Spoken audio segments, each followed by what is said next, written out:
जब यहाँ पे 60-40 का नारा दिया गया है तो बाहरी का 60% ला रहा है और 40% झारखंडी को, तो वो नहीं दिख रहा कि बाहरी आ रहा है। सो वो बाहरी वाला कहाँ चला गया? मेन तो मुद्दा वही है कि बाहरी तो खुद हम बताते हैं। हेमंत सोरेन के सरकार में जो जितने उनके इर्द गिर्द जितने हैं चमचे बेलचे, सब तो बिहार के रहने वाले हैं, तो वो बाहरी नहीं है।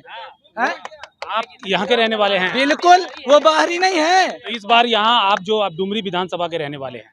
नहीं, हम चतरा के रहने वाले हैं। चतरा से आए हैं जी। तो यहाँ पतंग छाप को समर्थन करने के लिए, उसको सपोर्ट करने के लिए मैं पतंग छाप का कैडर हूँ, एक अदना सा कार्यकर्ता हूँ, और मैं सबसे अपील करता हूँ कि वो ओनली फॉर MIM को वोट दे, क्योंकि बार बार जितना जुल्म के खिलाफ लोग एक आवाज नहीं उठा रहे हैं। कौन है उठाने वाला, बताइए? Member of parliament. लेकिन हेमंत सोरेन तो कह रही है, कांग्रेस और हेमंत सोरेन कह रही है मुसलमान मेरे साथ है। मुसलमान किसके साथ है वो 5 तारीख को न पता चलेगा कि अब ये पता चल जाएगा। वो 5 तारीख को पता चलेगा कि किसके साथ है। आपको क्या लगता है किसके साथ है? देखिएगा, जब पेटी खुलेगा ना तब खाली पतंग ही पतंग निकलेगा। पतंग के साथ है? बिल्कुल पतंग के साथ है। ओवैसी साहब के साथ है, मोइन रिजवी के साहब के साथ है, और किसके साथ चाहिए? आपका क्या नाम है? मेरा नाम मोहम्मद आदिल है। और भी कई लोग हैं यहाँ पर, उनसे भी बातचीत करेंगे।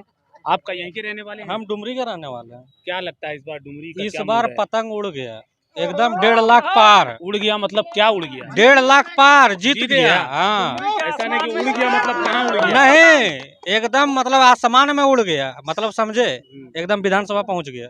विधानसभा पहुंच गया। पहुंच गया, तो कोई नहीं रोक सकता। ये जो कांग्रेस, JMM और आजसू है, इस सब का क्या होगा? ये JMM का तो देखबे किए, उससे पहले आजसू का देखे थे, अबरी मोहम्मद रिजवी साहब का देखेंगे। AIM, only AIM। तो इस बार जो है डुमरी का मुसलमान किसके साथ है? AIM के साथ। मुसलमान नहीं, हिंदू भी है, महतो लोग भी है, अच्छा, बेसरा लोग भी है, सब लोग है AIM के साथ। AIM के साथ। एकदम जनता जो है परिवर्तन मांग रही है, इस बार परिवर्तन होगा। क्या नाम है आपका? मेरा नाम कुंदन हुआ। चलिए, और भी कई सारे लोग हैं जो यहाँ पर वहाँ से निकले हैं, और कहीं ना कहीं असदुद्दीन ओवैसी को सुनने के लिए, उनको देखने के लिए जो आसपास के क्षेत्र है वहाँ से भी लोग यहाँ पर पहुँचे थे। और ये चुनाव जो है वो धीरे धीरे रोमांचक होता जा रहा है, क्योंकि AIMIM भी इस चुनाव में काफ़ी मजबूती के साथ खड़ी है। और ये भाई साहब कुछ कहना चाहते हैं। क्या नाम है? मेरा नाम जुल्फिकार अंसारी। इसको छोड़ दीजिए, पकड़ना मेरा काम है। जुल्फिकार अंसारी। जुल्फिकार अंसारी कहाँ से आए हैं? धनबाद से, गोविंदपुर से। धनबाद से। यहाँ किस लिए आए थे? बस मोहब्बत है ओवैसी साहब से, देखने के लिए आए। ओवैसी साहब को देखने के लिए आए थे, सुनने भी आए थे? सुनने भी आए थे, अच्छा लगता है इसीलिए आते। क्या लगता है यहाँ इस बार ओवैसी साहब कुछ करेंगे? देखिए, चांस तो है। चांस है तो या आप भी कुछ कहेंगे?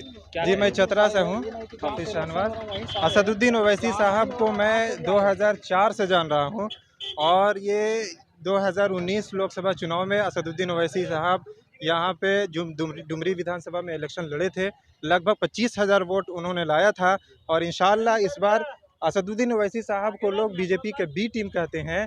मैं ये कहना चाहता हूँ, असदुद्दीन ओवैसी साहब हमारे अपने कौम, अपने लोगों की आवाज़ उठाते हैं, तो सेकुलर जितनी पार्टियां उसके पेट में दर्द होती है, जिसके कारण से असदुद्दीन ओवैसी साहब को लोग BJP के बी टीम कहते हैं। इंशाल्लाह इस बार क्यों कहते हैं B टीम? क्या कारण है इसका?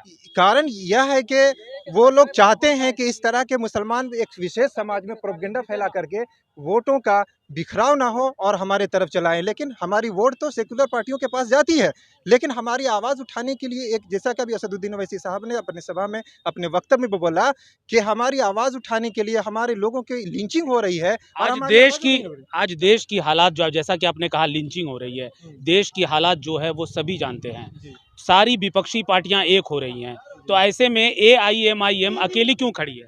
MIM अकेले खड़ी नहीं है। असदुद्दीन ओवैसी साहब ने 2019 किसी के साथ क्यों गठबंधन नहीं करती है? असदुद्दीन ओवैसी साहब गठबंधन करने के लिए तैयार है, लेकिन सोकॉल्ड जो सेकुलर दल है वो असदुद्दीन ओवैसी साहब को अपने गठबंधन में लेने के लिए तैयार नहीं है। मुसलमानों को वोट तो लेना चाहते हैं। ऐसा आपको किसने कहा कि कोई जो पार्टियां हैं वो असदुद्दीन ओवैसी साहब की पार्टी को अपनी पार्टी में लेने के लिए तैयार नहीं है? ये किसने कहा आपसे?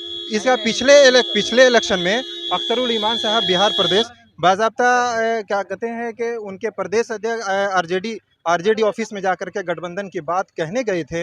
असदुद्दीन ओवैसी साहब जैसा इंटरव्यू में अपने कहते हैं कि आरजेडी और भी कांग्रेस दल के लोगों से मुलाकात किए गठबंधन के लिए, लेकिन असदुद्दीन ओवैसी साहब को अछूता समझते हैं, अपने गठबंधन में नहीं लेते हैं।